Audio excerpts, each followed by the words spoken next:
Anna Kimchi marchait dans le Loop, la tête pleine de grandes idées. Elle allait prouver que le système était raciste, que les Noirs étaient des victimes et que le monde devait changer. Elle imaginait déjà sa thèse encensée, peut-être un TED Talk, pourquoi pas un Nobel. Oui. Mais à Chicago, les rues ne lisent pas les thèses. D'ailleurs, Tony Robinson, lui, n'avait pas de doctorat, mais un couteau bien aiguisé. Il l'a vu, il l'a frappé, et voilà, 2 coups dans le dos. Et la croisade d'Anat s'est terminée sur un brancard. Elle voulait sauver le monde, mais le monde lui a dit « Pas aujourd'hui, ma grande !»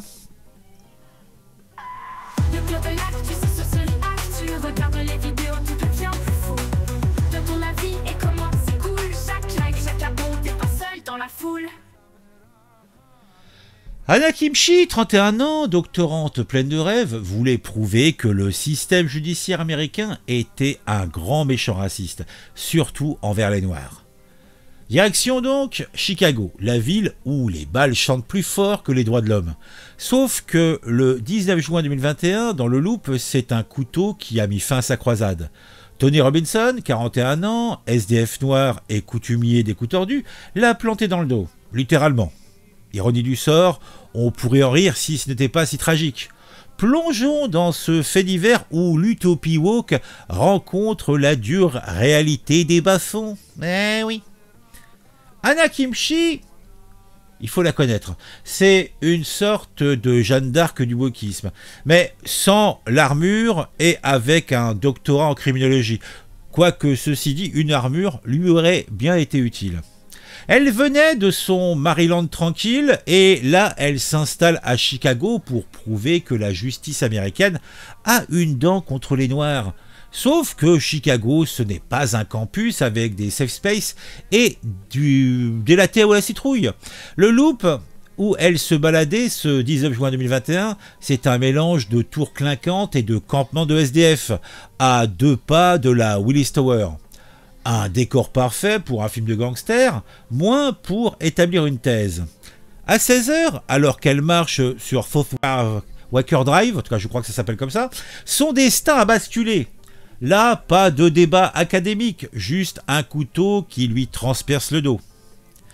Et notre héros arrive. Il s'appelle Tony Robinson, 41 ans, SDF, habitué des faits divers glauques. Ce jour-là, il sort des buissons comme un diable de sa boîte et plante Kimchi 2 fois, dans le cou et le dos. Un témoin qui pique-niquait dans un parc à côté raconte une tentative de vol. Robinson repart avec un pull, un butin digne d'un clochard d'opérette. Mais de leur côté, les caméras, elles ne mentent pas. On le voit balancer son couteau dans le Chicago River, jeter sa chemise près de son campement, à 60 mètres du crime. La police trouve des baskets à boucles métalliques, un ADN qui parle, et même une chaussette remplie de cailloux. Un arsenal de SDF qui aurait fait sourire MacGyver. Robinson, déjà connu pour 2 autres agressions sur des femmes, est coffré. Là, pas de caution, direct au cachot. Chicago, pourtant, c'est la ville rêvée, oui, c'est la ville rêvée, puisque là, on peut y aller pour crever dans son coin. Les homicides ont grimpé dans cette ville de 60% depuis 2019. Et le Loop, pourtant touristique, n'échappe pas à la règle. Les campements de SDF, comme celui près de South Walker Drive, sont des zones de non-droit. Les locaux excédés parlent de drogue à ciel ouvert et d'overdose en direct. Pendant ce temps, les stats pleurent. 42% des morts du Covid-19 à Chicago sont noirs, pour 30% de la population. Ah, il y a aussi le racisme structurel, les violences, l'inégalité, tout ce que Kimchi voulait dénoncer. Sauf qu'ici, ce n'est pas un système qui tue, c'est un couteau. Et l'ironie, c'est que son bourreau incarne tout ce qu'elle voulait défendre. Comme si nous avions eu à Paris, en 1793, un Robespierre qui avait été guillotiné par un sans-culotte en colère. Ah, c'est le même genre. Anna Kimchi voulait changer le monde, mais le monde l'a changé en fait divers. Le wokisme, c'est beau sur un campus, moins dans les ruelles de Chicago. Tony Robinson, lui, n'a pas lu sa thèse, mais il lui a donné une leçon de réalité à coups de lame. Eh oui. Moralité dans cette histoire, à trop vouloir sauver les loups, on finit dévorés par la meute. Eh oui.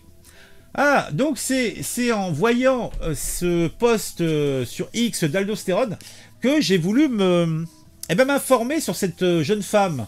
Et je vous ai raconté son histoire. Vous voyez, ça date un petit peu.